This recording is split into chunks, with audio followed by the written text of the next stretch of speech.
여러분 안녕하십니까? 여수 MBC 뉴스투데이입니다. 국민의당 대선 후보 첫 순회 경선이 내일 광주에서 치러집니다. 안철수 전 대표가 목포를 방문해 호남 공약을 발표하는 등 후보마다 호남 공략에 공을 들이고 있습니다. 김윤 기자가 보도합니다. 국민의당 안철수 전 대표가 목포에서 호남 공약을 모은 호남 미래 프로젝트를 발표했습니다. 광주, 전남, 전북, 전남북 미래 프로젝트로 구성된 공약에는 에너지 신산업 클러스터 구축, 무안 국제공항 육성, 동북아 해양수산 관광산업 국제 거점지구 육성 등이 포함됐습니다. 사람이 모이는 호남을 만들고, 그리고 세 번째로 호남 발전이 국가 균형 발전의 모델이 되도록 하겠습니다.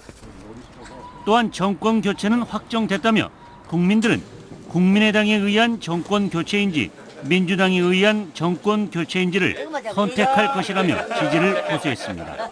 국민의당 전남 대선기획단 발대식에 참가한 손학규 후보는 안철수 후보를 향해서 각을 세웠습니다. 국민의당이 변해야 한다며 자신이 후보가 돼야 민주당에 맞설 수 있다고 주장했습니다. 안철수가 아니라 손학규가 후보가 됐다. 이런 것을 보여줄 때 국민의당이 변하고 있구나. 국민의당의 역동성이 있구나. 박주선 후보는 호남 출신임을 은근히 강조하면서 지역 출신이 지역 균형 발전을 견인할 수 있다고 말했습니다. 가장 낙후된 호남을 발전을 시키고 인사면에서 소외시키고 차별시켰던 것을 고치고. 국민의당은 내일 목포 유달경기장 등 전남 22개 시군 현장 투표소와 광주 김대중 컨벤션 센터에서 광주, 전남, 제주 첫 대선 후보 경선을 실시합니다. MBC 뉴스 김윤입니다. 민주당 경선 후보들이 이번 주말과 휴일에 열리는 호남권 대규모 경선 투표를 앞두고 지역 공약을 잇따라 내놓고 있는데요. 이를 김철원 기자가 비교 정리했습니다. 민주당 이재명, 문재인, 안희정 후보가 제시하는 광주 전남 지역 공약은 대개 비슷비슷합니다. 5.18 집단 발포의 진실을 찾고 지역 경제를 살리겠다는 것, 그리고 끈질긴 호남 차별을 철폐하겠다는 겁니다. 하지만 후보별 의제별로 보면 개성과 온도차도 느껴집니다. 이재명 후보는 정의와 공정을 내세우는 캐릭터가 공약에서도 드러납니다. 박근혜 전 대통령 사면 금지를 약속한다든가 광주 학살 세력과 연정할 일은 없다며 선명성을 부각하면서 지역 민심을 파고들고 있습니다. 사면하지 말자는 약속을 하자라는 제안에도 다른 후보들은 다 거절했습니다. 표가 좀 손실이 되더라도 정의와 근본, 기본에 관한 이야기는 계속해야 된다. 문재인 후보의 지역 공약은 광주 전남 지역의 반문 정서를 의식한 듯 공들인 흔적이 엿보입니다. 후보가 직접 나서 지역 공약 발표를 한 데 이어 전문가들로 꾸린 선거 캠프가 지역 맞춤형 공약들을 잇따라 내놓고 있습니다. 에너지 밸리와 또 친환경 자동차, 이것은 사실 미래의 새로운 산업 아닙니까? 그것을 꼭 성공시키겠다는 것이 문재인 후보의 공약입니다. 안희정 후보는 어느 지역에도 호환이 가능한 지방분권 강화 공약을 소신의 이름으로 강조하고 있습니다. 자신이 집권하면 지방정부의 고난과 예산을 대폭 넘기겠다며 그렇게 되면 지방이 더 이상 서울이나 중앙에 예속되는 일은 없을 거라는 겁니다. 한양 중심으로 임금님 중심으로 이룩되었던 대한민국의 국가운영 체제를 바꿉시다. 그것이 바로 새로운 시대를 향한 우리의 전진입니다. 그래야만 대한민국이 앞으로 나아갈 수 있습니다. 내일과 모레 호남권 승부를 가를 ARS 경선 투표를 앞두고 있는 민주당 후보들의 지역 공약은 오늘 낮 광주, 목포, 여수 MBC에서 생방송으로 진행되는 TV 토론으로 확인할 수 있습니다. MBC 뉴스 김철원입니다. 오는 4월 12일 치러질 전남 지역 보궐선거를 앞두고 공식 후보 등록이 시작됐습니다.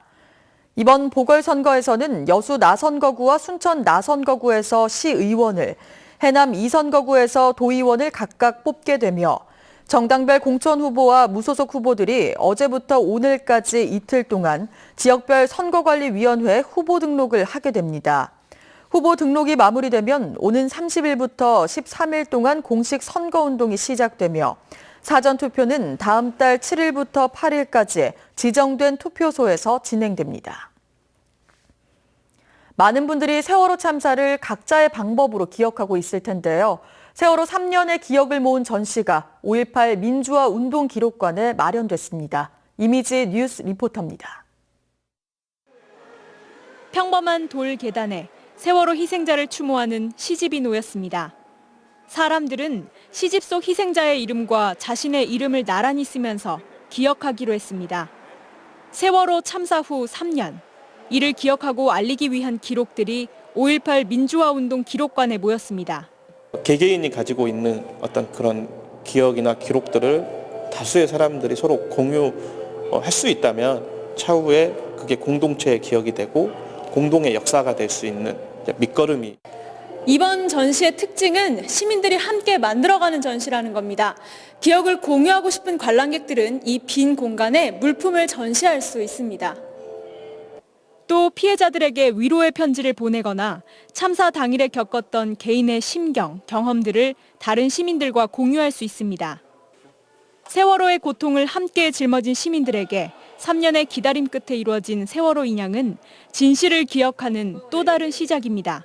그래서 인양으로 그치지 않고 그날 정말 무슨 일이 있었는지 결국은 그게 밝혀지는 게 희생자들에게 그리고 가족들에게 가장 큰 위로가 될 것 같거든요. 세월호 참사를 기억하고 공유하는 이번 전시는 5월 말까지 이어지며 세월호 희생자들과 5월 어머니, 시민 상주가 함께하는 집담회가 이번 주말에 열릴 예정입니다. MBC 뉴스 이미지입니다. 순천시가 전시 컨벤션 등 국내외 이벤트 개최를 확대해 나가기로 했습니다. 순천시는 기업회의나 포상관광, 국제회의 등을 개최해 도시 활성화를 도모하는 이른바 마이스 산업을 통해 올해 관광객 47만 명을 유치하기로 하고 전국 지자체와 관련 기관에 대한 홍보 활동에 착수했습니다. 순천시는 내년과 내후년 에코 에듀 체험센터와 자벌드가 건립되면 마이스 산업이 더욱 활성화될 수 있을 것으로 보고 올해 관련 산업의 기반을 다지는 데 행정력을 집중할 계획입니다. 순천 옛도심의 중심 도로가 명인들의 창작 예술촌으로 변모하고 있습니다. 순천시가 지역 출신 예술가들과 협력해 그려낸 청사진이 이제 완성을 앞두고 있는데요. 도심 재생의 새로운 모델로 평가받고 있습니다. 박광수 기자가 보도합니다. 재건축 공사가 한창인 순천 문화의 거리 복판 옛 파출소 건물. 다음 달 중순이면 지역 출신 원로 서양 화가인 조강훈 작가의 창작 스튜디오로 변신합니다. 유명 작가의 고향임을 널리 알리면서 후배 작가들의 다양한 작품이 전시되고 제작되는 공간으로 꾸며집니다. 공간은 작지만 아주 특색 있는 전시를 할 수 있다 하는 그런 인식을 심어줄 수 있는 그런 전시 프로그램을 기획하고 있습니다. 역시 지역 출신으로 세계적인 사진예술가인 배병우 작가의 창작 스튜디오는 이미 거리의 명물이 됐고 김혜순 한복명인의 작업실도 지난달 공사가 마무리돼 상설 운영을 앞두고 있습니다. 이 식당 건물은 올해 안에 청년 작가들의 창작 공간으로 재건축돼서 이 문화의 거리에 젊음의 활력을 불어넣는 역할을 하게 됩니다.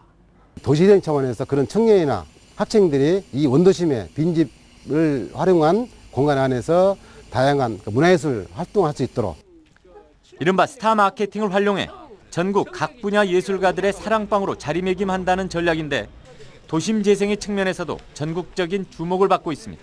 주민들과 또 여기 전문가들이 굉장히 많이 고민하고 협업한 결과라고 생각이 듭니다. 자생적인 기반이 갖춰져서 앞으로 더 많은 성과를 낼 수 있을 것으로 기대하고 순천시는 다음 달 전문 운영업체를 선정해 우선 전시 창작의 기능을 가동한 뒤 나머지 거점 시설의 공사도 서둘러 연내 예술촌의 밑그림을 완성할 계획입니다.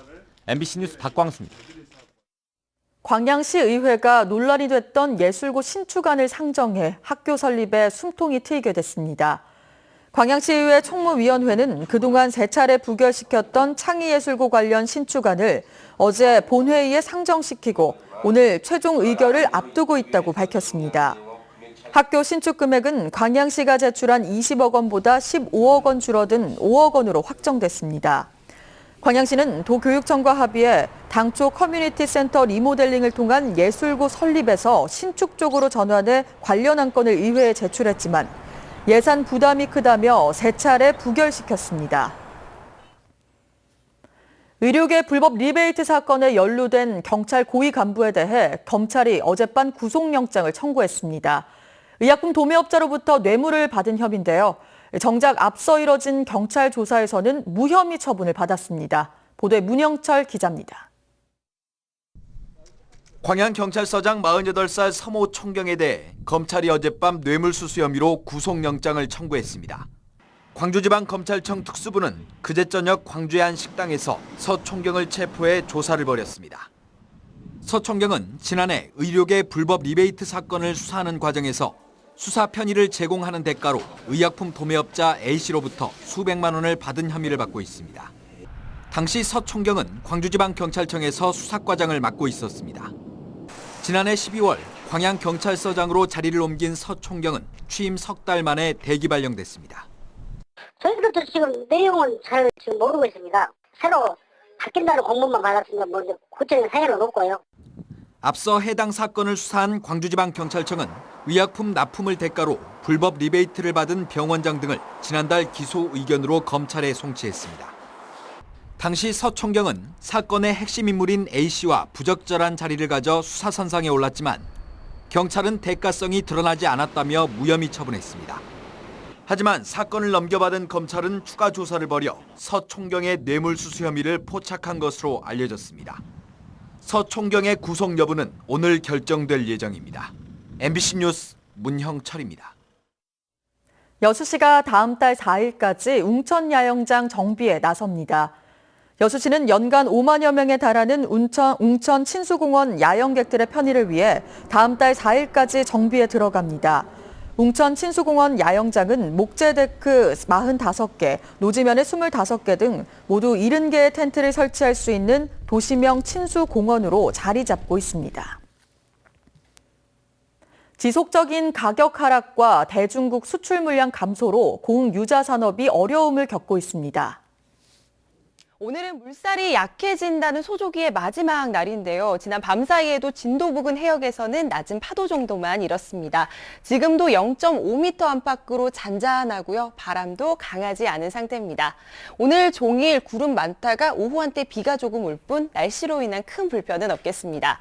그 밖에 내륙 지방은 오늘도 온화하겠는데요. 앞으로 서울 14도, 광주 15도까지 오르는 등 어제만큼 포근하겠습니다. 다만 대기 정체가 이어지면서 중서부 지방을 중심으로는 오늘도 공기가 탁해질 수 있겠습니다. 현재 수도권을 포함한 전국 대부분 지방에는 구름이 가득합니다. 전라도를 중심으로는 먼지가 뒤엉킨 뿌연 연무 현상도 나타나고 있는데요. 오후에는 가끔 구름이 많겠고요. 영동 지방은 낮까지 빗방울이 조금 떨어질 수 있겠습니다. 또 중부 내륙 곳곳으로는 건조한 날씨가 계속되고 있는 만큼 각종 화재 예방에도 유의를 하셔야겠습니다. 출근길 자세한 현재 기온 보시면 서울 4도, 전주 2.9도, 창원 7.8도로 어제 아침과 비슷한 상태인데요. 한낮에는 서울 14도, 광주 15도, 대구 14도 안팎까지 오르는 등 포근하겠지만 일교차가 크게 벌어지겠습니다. 이번 주말에는 곳곳에 봄비가 내리겠고요. 다음 주 월요일에도 비가 이어질 전망입니다. 날씨였습니다.